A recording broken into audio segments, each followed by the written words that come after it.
નમસ્તે વિદ્યાર્થી મિત્રો. હવે આપણે પાઠ 10 ભારતમાં કૃષિ જોઈ રહ્યા હતા.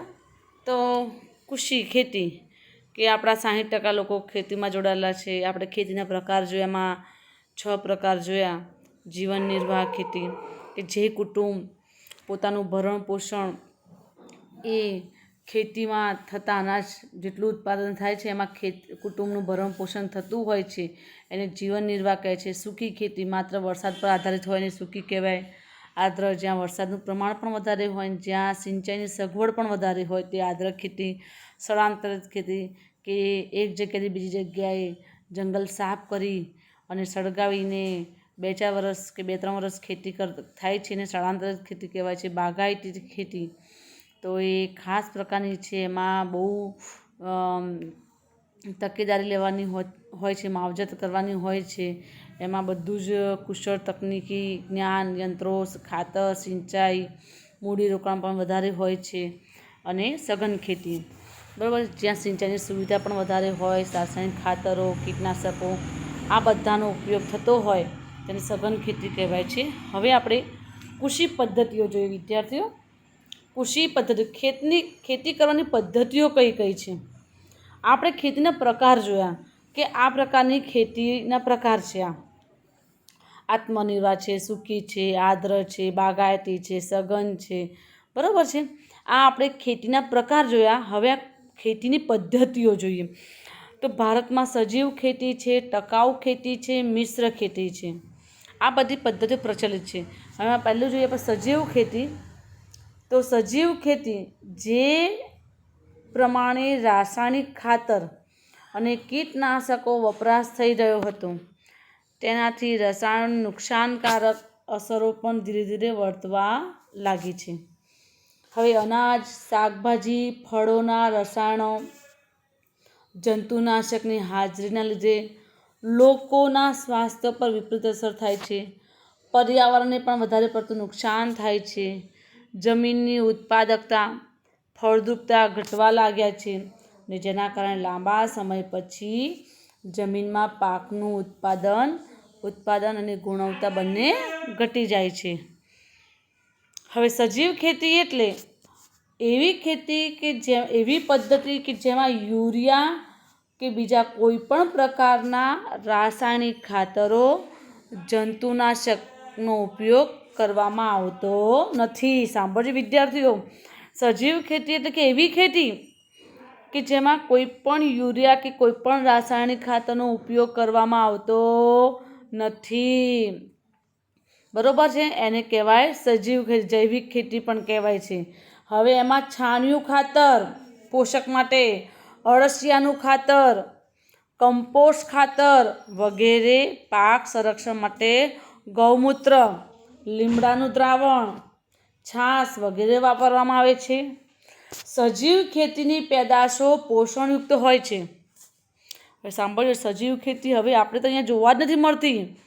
આપણે તો ખાતરવાળા, રાસાયણિક ખાતરવાળી અને જંતુના દવાઓવાળી જ ખાઈએ છીએ એટલે જાત જાતના આપણને રોગો થાય છે. હવે સજીવ ખેતી બહુ ઓછી થાય છે.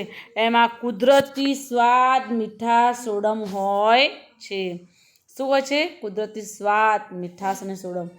વધુ ખનિજ, વિટામિન, જીવનશક્તિ આપતા તત્વો હોય છે.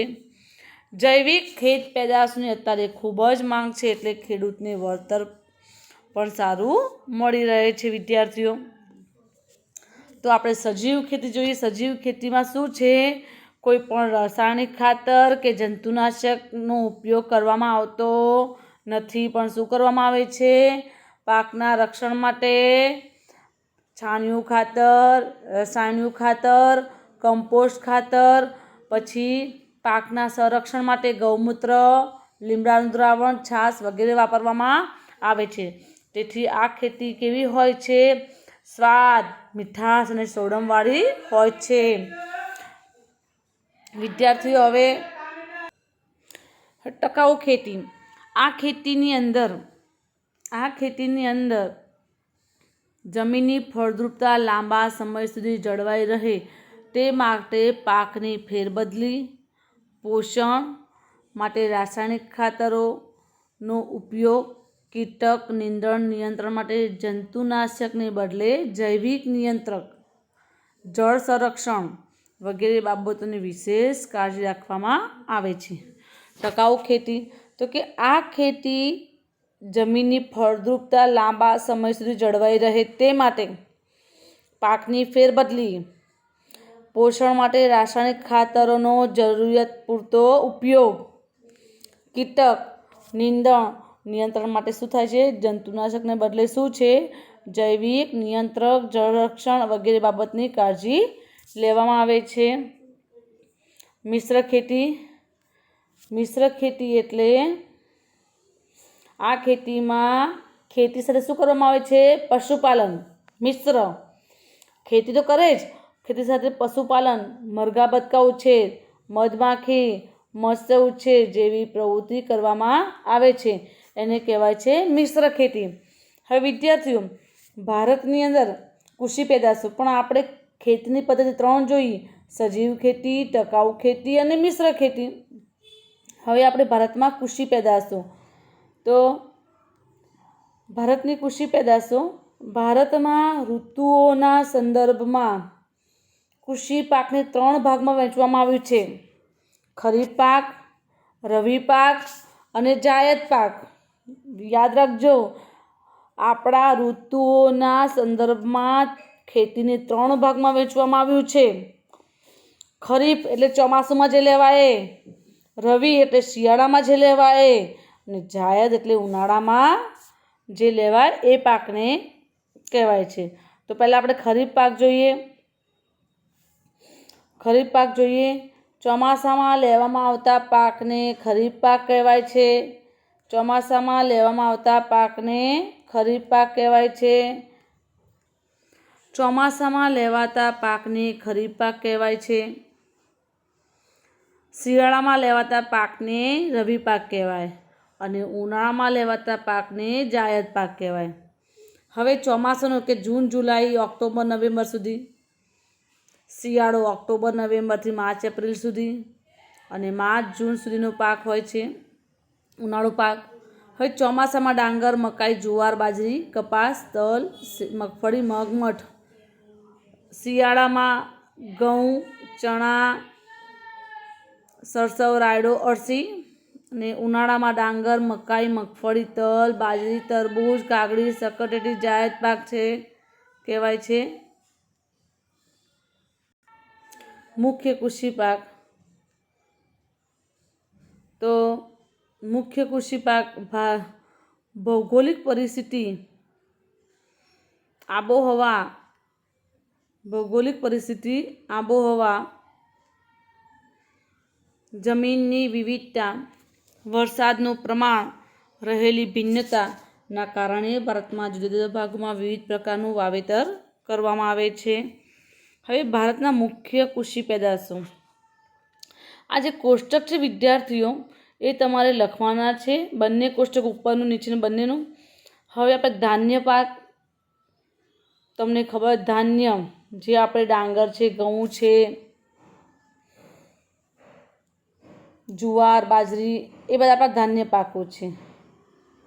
ડાંગર, જુવાર, બાજરી, ઘઉં એ બધા આપણા ધાન્ય પાકો છે. કઠોળ, તુવેર, મગ, ચણા, વટાણા એ બધા આપણા કઠોળ છે. તેલીબિયાં, મગફળી, તલ, સોયાબીન, એરંડા, બરાબર છે, એ આપણા તેલીબિયાં કહેવાય. પીણાં, ચા, કોફી, કોકો. રોકડિયા પાક કોને કહેવાય? તો કે કપાસ, શેરડી, શણ, તમાકુ, રબર. ઔષધીય, જે મસાલામાં ઉપયોગ થાય ઔષધિ તરીકે, જેમ કે જીરું છે, વરિયાળી છે, ઈસબગુલ છે, ધાણા, મેથી, અજમો, કાળા મરી, આ બધા ઔષધ્ય છે. ફળ, કેરી, કેળા, ચીકુ, પપૈયા. અને શાકભાજી છે, બટાકા, રીંગણ, ડુંગળી, બટેકા, ટામેટાં, એ બધા શાકભાજી. તો આ આપણા ભારતની મુખ્ય કૃષિ પેદાશો છે. હવે આપણે પહેલું જોઈશું ધાન્ય પાકો. કયા કયા? આ બધા જ પાકો વિશે આપણે ભણવાનું છે. ધાન્ય, તો કે ભારતની અંદર કુલ વાવેતર વિસ્તારના લગભગ 75% વિસ્તારમાં, જેટલી ભારતની અંદર બધે ખેતી થાય છે એમાં 75% વિસ્તારમાં ધાન્યની ખેતી થાય છે. કુલ ઉત્પાદનમાં આશરે 50% ઉત્પાદન ધાન્ય પાકમાંથી મળે છે. મુખ્ય ધાન્ય પાક નીચે મુજબ છે. પહેલું જોઈશું આપણે ડાંગર. તો વિદ્યાર્થી ડાંગર એટલે ચોખા. ડાંગર આપણો સૌથી મહત્વનો ધાન્ય પાક છે. વિશ્વની મોટા ભાગની વસ્તી અને ભારતની લગભગ અડધી વસ્તી ખોરાકમાં ચોખાનો વપરાશ થાય છે. શું યાદ રાખજો, વિશ્વની મોટા ભાગની વસ્તી અને લગભગ ભારતની તો લગભગ અડધી વસ્તી ચોખાનો વપરાશ કરે છે. ડાંગરના ઉત્પાદનમાં વિશ્વમાં ચીન પહેલો નંબર આવે છે અને પછી બીજો નંબર આવે છે ભારતનો. આ યાદ રાખજો વિદ્યાર્થી, પૂછાઈ શકે છે. તો ડાંગરના ઉત્પાદનમાં વિશ્વમાં ચીન પછી ભારતનો બીજો નંબર આવે છે.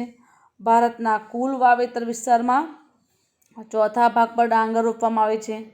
ડાંગર એ ઉષ્ણકટિબંધીય પાક છે. શું છે? ઉષ્ણકટિબંધીય પાક છે. વધુ ઉત્પાદન માટે ગરમ ભેજવાળી આબોહવા, લઘુત્તમ 20 સેલ્સિયસ તાપમાન, નદીઓના કાંપની ફળદ્રુપ જમીન અને 100 સેન્ટીમીટર કરતાં વધારે વરસાદ જરૂરી છે. સાંભળજો વિદ્યાર્થીઓ, તો કહે છે કે ડાંગર એ ઉષ્ણકટિબંધીય પાક છે. એને ગરમ અને ભેજવાળી આબોહવા જોઈએ, લઘુત્તમ 20 સેલ્સિયસ તાપમાન, નદીઓના કાંપની ફળદ્રુપ જમીન અને 100 સેન્ટીમીટરથી વધારે વરસાદની જરૂર છે. ઓછા તાપમાન, ઓછા વરસાદવાળા વિસ્તારો જેમ કે પંજાબ, હરિયાણા, ઉત્તર પ્રદેશમાં સિંચાઈથી આ પાક લેવાય છે.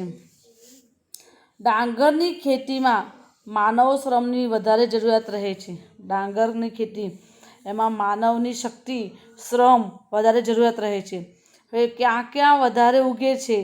તો કે પશ્ચિમ બંગાળ, તમિલનાડુ, આંધ્રપ્રદેશ છે, તેલંગાણા છે, બિહાર, ઓડિશા, આ બધા રાજ્યોની અંદર વધારે ઉત્પાદક, મુખ્ય ઉત્પાદક રાજ્યો છે. આ ઉપરાંત પશ્ચિમ બંગાળ છે, ઉત્તર પ્રદેશ છે, આંધ્રપ્રદેશ છે, બિહાર, ઓડિશા તથા તમિલનાડુ વગેરે રાજ્યોમાં વર્ષમાં 2 કે 3 વાર પાક લેવામાં આવે છે. ગુજરાતની અંદર વાત કરીએ આપણે તો કે સુરત, તાપી, પંચમહાલ, અમદાવાદ, ખેડા, આણંદ, વલસાડ વગેરે જિલ્લામાં ડાંગરનું વાવેતર થતું હોય છે. ડાંગરના પાકને વધારે પાણીવાળો પાક કહેવામાં આવે છે. વધારે પાણીની જરૂરિયાત હોવાથી પાક હોવા છતાં ડાંગરના ખેતરમાં સતત પાણી ભર્યાના બદલે ફુવારા પદ્ધતિ સિંચાઈ કરીને ઓછા પાણીથી પણ ડાંગરનો પાક લેવામાં આવે છે. હવે ઘઉં વિદ્યાર્થીઓ, ઘઉં, તો ઘઉં એ ડાંગર પછી, ઘઉં એ આપણા દેશનો બીજો મહત્ત્વનો ધાન્ય પાક છે. ડાંગર પછી ઘઉં એ બીજો મહત્ત્વનો પાક છે. ભારતની 1/3 ખેત ભૂમિ પર ખેતી કરવામાં આવે છે. તે દેશના ઉત્તર પશ્ચિમ ભાગમાં વસતા લોકોનો મુખ્ય ખોરાક છે. ઘઉં એ સમશીતોષ્ણ કટિબંધીય રવિ પાક છે. શું છે? સમશીતોષ્ણ કટિબંધ રવિ પાક છે. ઘઉંના પાક માટે કાળી, ફળદ્રુપ, કોરાડી અને 75 સેન્ટીમીટર વાર્ષિક વરસાદ જરૂરી છે. ઘઉંના પાક માટે કેવી જમીન જોઈએ? તો કહે છે કે કાળી, ફળદ્રુપ, ગોરાડુ જમીન જોઈએ અને વરસાદ 75 સેન્ટીમીટર વાર્ષિક વરસાદ જોઈએ. સિંચાઈની મદદથી ઓછા વરસાદવાળા ભાગમાં પણ ઘઉં ઉગાડવામાં આવે છે. 100 સેન્ટીમીટરથી વધુ વરસાદવાળા વિસ્તારોમાં ઘઉંનું વાવેતર થતું નથી. ઘઉંની ખેતીમાં યાંત્રિકરણ થયું હોવાથી શ્રમિકોની ઓછી જરૂર પડે છે. હરિયાળી ક્રાંતિ બાદ ઘઉંનું ઉત્પાદન લગભગ બમણું થયું છે.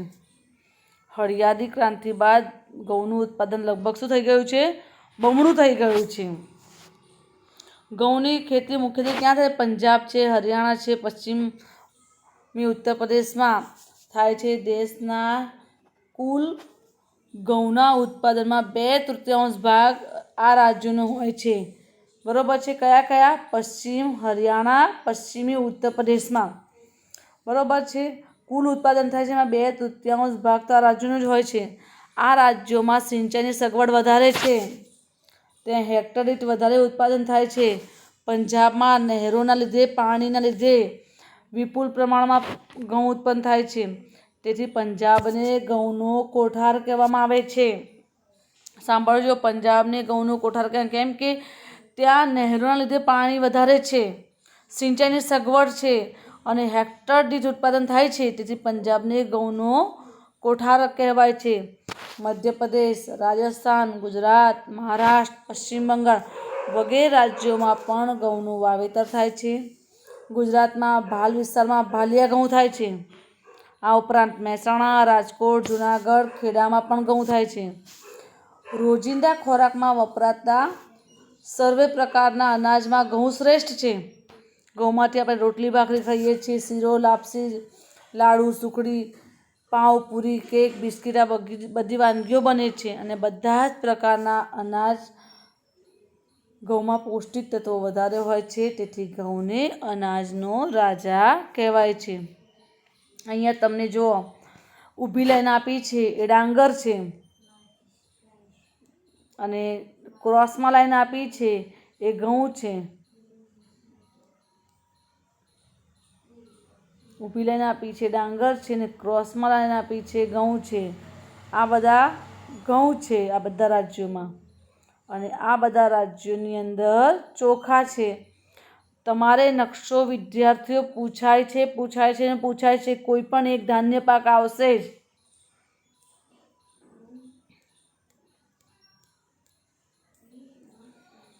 હવે આપણે જોઈશું જુવાર. તો જુવાર, બાજરી, મકાઈ અને જવ એ ભારતમાં ઉગાડવામાં આવતા મુખ્ય જાડા ધાન્ય પાક છે. જુવાર, ડાંગર અને ઘઉં પછી ભારતમાં સૌથી વધારે ઉત્પાદન થતું હોય જુવાર. બરાબર છે, ડાંગર અને ઘઉં પછી સૌથી વધારે ઉત્પાદન થતું હોય જુવાર. દક્ષિણના ઉચ્ચ પ્રદેશમાં સૂકા અને ઓછા વરસાદવાળા વિસ્તારોમાં આ પાકનું વિશાળ પ્રમાણમાં વાવેતર થાય છે. જુવાર ખરીફ અને રવિ પાક છે. 25°C 30°C તાપમાન, 50 સેન્ટીમીટર જેટલો વરસાદ, કાળી અને ગોરાડુ જમીન અનુકૂળ ગણાય છે. મહારાષ્ટ્ર, કર્ણાટક, આંધ્રપ્રદેશ, તમિલનાડુ, ગુજરાત વગેરે રાજ્યોમાં વધારે ઉત્પાદન થાય છે. ગુજરાતમાં જુવારનું સૌથી વધુ વાવેતર સુરત અને તાપી જિલ્લામાં થાય છે અને જુવાર લીલા પશુચારા માટે પણ વિશેષ વપરાય છે. જુવાર, તો જુવારને ખરીફ પાક અને રવિ પાક છે. એનું તાપમાન કેટલું જોઈએ? 25 થી 30, 50 સેન્ટીમીટર જેટલો વરસાદ જોઈએ અને એની જમીન કાળી ગોરાડુ અનુકૂળ હોય છે. હવે આપણે બાજરી. તો બાજરી એ શ્રમજીવીઓનું ધાન્ય ગણાય છે.